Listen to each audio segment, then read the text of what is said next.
내용과 어떤 방식, 이거에 대해서 말씀을 드렸으면 합니다. 이제 이런 다른 게 아니라 제가 부부간의 갈등을 빚는 사람네들이 저에게 찾아오는 경우가 많이 있어요. 근데 이렇게 보면은 서로 막 싸우는데 초점을 달리하고 있는 거예요. 그러니까 그네들의 싸움에는 어떤 해결점, 즉 타협점을 찾지 못하고 서로 각자가 아우성 치듯이 싸워요. 그런 것들을 이렇게 보면은 남자들은 주로 내용에 역점을 두어서 말을 하는 편이에요. 반면에 여자들은 어떤 방식에 있어서 주장을 하기 때문에 핀트를 못 맞춰요. 즉 남편이 하는 이야기는 어쩌고 저쩌고 하는 내용이 다 일리가 있어요. 그런데 그 이야기를 듣는 부인은 기분 나빠하는 거예요. 그 내용이 틀려서라기보다 말하는 방식이 나를 무시하는 것 같다. 또는 눈치 없이 다른 사람 앞에서 얘기했다. 뭐 이런 걸로. 또 어떤 경우는 그 남편이 이제 아내에게 불만인 거는 아내가 학교 선생님인데 꼭 자기를 학생 다루듯 한다고 막 짜증을 내요. 이제 이 남편은 아내의 또 방식에 대해서 짜증을 내요. 어떤 아내는 자기가 직장에서 여러 가지 어려운 일을 겪고 있으면 남편이 일단 자기 편을 들어주어서 아 그랬구나, 아 그 나쁜 놈들 하고 자기 편을 들어줘야 되는데 꼭 냉정하게 부인이 이러이러한 점에서 잘못했기 때문에 상대방이 그렇게 나오는 거 아니냐, 이런 식으로 잘못을 가리려 하고 뭔가 해결 방안을 알려주려 한다는 얘기예요. 그래서 또 서로 싸우는데 제 3자인 제가 듣기에는 아 이네들이 서로 어떤 싸우는 데 있어서 놓치고 있는 부분이 우리가 살아가는 데는 내용도 상당히 중요한데 그 못지않게 방식도 중요하다는 얘기예요. 이거를 이제 영어에서는 컨텐츠와 프로세스에 좋아하거든요. 내용이 아무리 좋아도 프로세스, 즉 여러 가지 방식이 잘못돼 있으면은 이게 갈등을 겪게 마련이라는 얘기예요. 또 방식이 아무리 좋아도 이야기하고자 하는 내용이 현찮으면은 그거는 그냥 별 볼 일이 없다는 얘기예요. 그래서 저는 이제 이 상담을 할 때 그래 내용면에 있어서는 두 사람이 서로 동의를 하는 것 같다. 그런데 서로 이 기분 나빠서 싸우는 것은 방식에 대해서 서로 둔감하고 그런 것들을 적절하게 뭔가 설명을 못하기 때문인 것 같다. 그래서 이 방식에 대해서 민감해지는 연습을 좀 해야겠다. 이런 식으로 이야기를 진행할 때가 많습니다. 우리가 원만하게 살기 위해서는 내용 못지않게 방식도 세련돼야 된다. 또 방식이 아무리 세련되어도 내용이 틀린 거는 틀린 거다라는 얘기예요. 그래서 뭔가 원만해지려면 방식과 내용 이 두 가지를 다 살펴야 된다. 이제 이런 말씀을 드립니다. 이것과 유사하게 또 상담에서 많이 다루게 되는 것은 진심이냐 형식이냐 하는 문제를 놓고 갈등하는 경우도 있어요. 진심이냐 형식이냐. 한 예를 들면은 어떠한 친구가 이제 결혼을 했는데 자기 신랑이 굉장히 회사에서 억울한 일을 당하게 됐다는 얘기예요. 어디인가 휩쓸려 갖고 이게 처벌을 받게 된 거예요. 그래서 너무 고민을 하니까 그 옆에 있던 친구가 A라는 친구의 고민을 듣다가 그래 하고 이제 내가 좀 도와줄 수 있을지 모르겠다. 이게 얘기를 하면서 소상히 그 앞뒤 경위를 얘기해 달라고 한 거예요. 그래서 얘기를 해주니까 이 B라는 친구가 자기 아버지한테 가서 그러한 얘기를 했어요. 혹시 내 친구의 남편이 회사에서 이런 곤란한 처지에 놓이게 되었는데 아버지 힘이 닿으면은 좀 도와주는 게 어떠냐. 이 아버지가 상당히 좀 힘이 있었던 분인가 봐요. 그러니까 이 아버지가 알았다. 이렇게 해서 자기 나름의 이제 또 인맥이 있으니까 이렇게 뭔가 이 손을 써서 이 A라는 친구의 남편을 무사히 빠져나오게 도와주었어요. 도와줬는데 이 A라는 친구는 이제 친구 사이에 크게 인사를 한다라는 거에 뭔가 쑥스러움을 느꼈는지 뭔가 그런 것들을 이렇게 챙기지를 않고 그냥 무심히 지냈어요. 뭐 우리 친구 사이니까 그럴 수 있지 이런 태도를 취한 거예요. 그러다가 이제 얼마 뒤에 얘의 아버지가 무슨 큰 행사가 있어서 호텔에서 파티를 열게 되었을 때 이 친구가 B라는 친구가 이제 초대를 한 거예요. 자기 친구들을 몇몇. 그래서 이 A라는 친구도 초대되어서 그 파티에 가게 됐어요.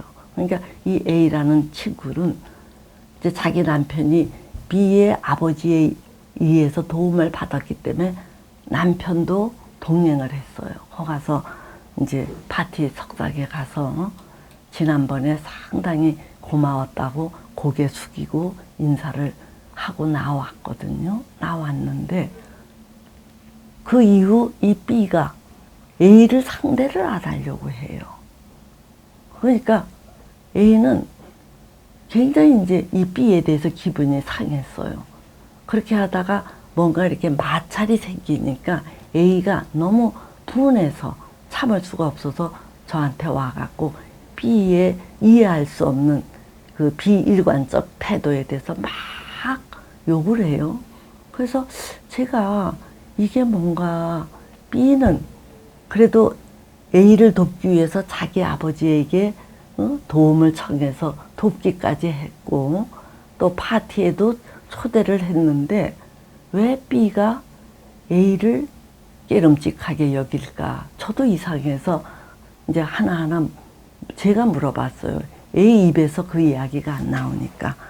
그래서 제가 뭐라고 물었느냐 하면은 B의 아버지가 뭔가 손이 닿으니까 당신 남편을 많이 도운 것 같은데 그 도움을 받고 어떤 인사를 했느냐, 어떤 인사치레를 했느냐 그랬더니 A가 이게 좀 머뭇머뭇해요. 그러면서 하는 얘기가 뭘 친구 사이에 인사냐 그래요. 그래서 제가 아이쿠 하는 생각이 들어요. 응? 친구 사이들에도 도움을 받았으면 그 도움에 이제 상응하는 인사치레를 하는 게 우리 어른들은 이제 그런 게 상식인데 아직 이 친구가 뭘 모르는 것 같더라는 얘기예요. 그래서 뭐 그런 무지한 이야기를 하느냐 그랬더니 이 친구가 말하기를 인사라는 것은 진정성이 담겨야 하는 건데 자기는 그런 물품 같은 걸로 보답하고 싶지 않다 이렇게 얘기를 해요. 그래서 제가 거기에서 참 할 말이 막힐 정도였는데 그래서 이제 제가 그 다음에 또 물었어요. 그래 파티에 초대되어 갔는데 그때 봉투에 얼마나 넣었느냐 그랬더니 갸우뚱 하다가 그냥 갔다는 거예요. 야, 그럼 파티에 갈 때 지난번에 인사치레를 안 했기 때문에 파티에 갈 때 이참에 좀 거금을 넣어서 갖고 가서 뭐 상품권을 드리든지 하여튼 뭐 거금을 넣어 가서 이만저만 해서 상당히 감사했습니다 하고 인사를 해야지 그게 뭐냐? 응? 그랬더니 자기는 돈으로 그 고마움을 환산하고 싶지 않다 그래요. 그래서 제가 그때는 이빠른 소리를 했어요. 자, 호텔에 우리가 초대되어 가면은 최소한도 자기 밥값은 들고 가는 거다. 밥값은 호텔에서 이제 식사를 하면 통상 한 8, 9만 원이 나오거든요. 그러면 두 사람이 가면은 밥값 정도라도 20만 원은 들고 가야 A인데 호텔에 가서 밥을 먹으면서 어떻게 빈손으로 가느냐는 얘기예요. 제가 이제 놀라면서 제가 막 뭐라 그랬어요. 그랬더니 A가 제 얘기가 이제 가혹하게 느껴졌는지 울고 불고 뭐 이랬던 경우가 있는데 이게 참 부끄러운 얘기거든요. 진심이라는 것은 아무리 좋아도 그것이 형식에 담아서 표현되지 않으면은 이게 진심이 무색해지는 거예요. 그런데 요즘 많은 젊은이들은 진심은 굉장히 좋은 거고 형식은 나쁜 거다. 뭐 이런 희한한 생각들을 갖고 있다는 얘기예요. 근데 형식이라는 것은 굉장히 정형화된 고급 문화예요. 문화. 우리가 이 형식을 발달시키는 것은 이제 많은 과정을 거치면서 어떤 정례화되는 게 형식인데 진심이 진심으로서의 값을 발휘하려면은 거기에 버금가는 형식의 틀에 담겨져야 된다는 얘기예요. 근데 이제 요즘 많은 사람들은 진심은 소중하고 형식은 아주 구태의연한 구시대의 산물로 여기는데 그렇지 않지요. 그래서 저는 그렇게 생각해요. 진심도 갖추고 형식도 갖추는 것은 최상급이다. 그런데 진심은 있고 형식을 못 갖추면은 그거는 조금 거칠어 보이지만 그런 것들은 그런 대로 봐줄 수 있어요. 자, 그런데 진심은 없고 형식만 있는 건 어떠냐?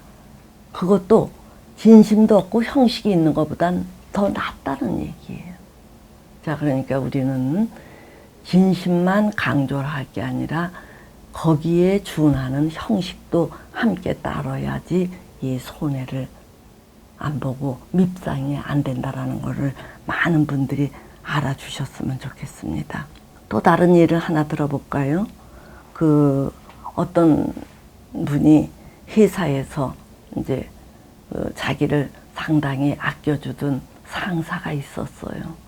그 상사한테 많은 도움도 받았는데 이 회사에서는 어떤 방침을 채택했느냐면 명절 때 선물 안 주고 안 받기 이런 캠페인을 벌였다고 해요. 그러니까 이 상사에 대해서 도움을 받았던 이 부하 직원이었던 이 사람은 그냥 의뢰의 선물 안 주고 안 받기였으니까 상사에 대해서 아무런 인사치레도 없고 이제 챙기지를 않았어요.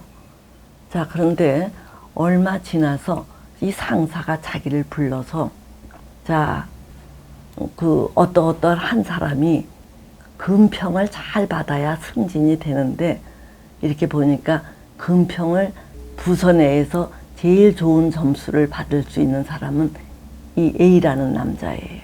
자, 그런데 그 몇 번 승진해서 탈락한 B가 있으니까 B에게 양보를 하는 게 어떠냐. 이렇게 이야기를 해서 자기가 양보를 했대요. 양보를 하고 그 다음에 자기는 B로부터나 또는 상사로부터 뭔가 보상이 있을 줄 알았대요. 근데 보상이 없더라는 얘기예요. 그래서 그 이후 승진된 B는 승승장구를 하는데 자기는 그때부터 꼬이기 시작하면서 회사 생활이 굉장히 어렵게 됐다. 이런 이야기를 하면서 이 상사도 나쁜 놈이고 또 자기가 양보를 해서 좋은 점수를 받게 된 B도 나쁜 놈이다. 이런 이야기를 막 해요. 그래서 제가 그 A라는 분에게 물었어요. 자, 당신이 그렇게 할 때 그네들이 어떤 인사치레를 했으면 좋겠다고 여기느냐 그랬더니 갸우뚱 하더니 이제 멋쩍어 하면서 어쨌든 자기가 호의를 베풀어 줬으니까 뭔가 있어야 되지 않느냐 이런 얘기를 해요. 그래서 제가 때는 이때다 라고 하면서 그래 상사가 당신에게 그토록 여러 가지를 베풀어주고 잘해줬을 때 당신은 그 상사에게 인사를 잘했느냐. 그랬더니 그때는 이 양반이 회사에서 안 주고 안 받기 캠페인이 벌어져서 자기는 거기에 충실했을 따름이래요. 그래서 제가 다시 그래 안 주고 안 받기 식으로 했는데 당신이 조금 양보했다고 뭘 바라느냐 이렇게 했더니 이 양반이 웃기는 웃는데 얼굴이 벌개져요. 제가 이런 걸 보면서 사람들이 어쩌면 이렇게 자기가 유리한 대로 이 상황을 끌고 가느냐는 얘기예요. 저는 이참에 그 여러분들께 말씀을 드리는데 우리 사회는 남의 집을 방문할 때 빈손으로 가는 게 아니라는 거를 우리가 숙지를 해야 돼요. 그게 형식이 아니라 그런 게 예의라는 얘기예요. 또 어른을 방문할 때 빈손으로 가는 거 아니다. 그게 뭐 김영란법이 있어갖고 요즘엔 그런 게 뭐 그 뭐라 그러니까 와이로지 뭐 이런 식의 개념을 막 들여야 되는데 그게 그런 예의, 인사 이런 거라는 얘기예요. 또 우리가 남한테 아쉬운 소리 할 때 김영란법 때문에 아무것도 해드릴 수 없습니다 하면서 뭐 아쉬운 거 뭐 추천서를 써달란다든가 뭐 이런 것들을 막 부탁을 하면서 자기네들이 필요한 할 경우에는 마구마구 부탁하면서 인사를 안 할 경우에는 종국적으로 자기가 사회생활을 하는데 마이너스를 받으니까 이런 점을 잘 숙지하셔서 우리가 그 내용과 그 방식이 잘 어우러져야 하듯이 진심과 형식도 서로 잘 조화를 이루어서 한 세상 사는데 얄미롭지 않게 또 불이익을 당하지 않도록 잘 처실하는 것도 삶을 살아가는 지혜라고 봅니다. 자, 오늘은 여기까지 말씀드리도록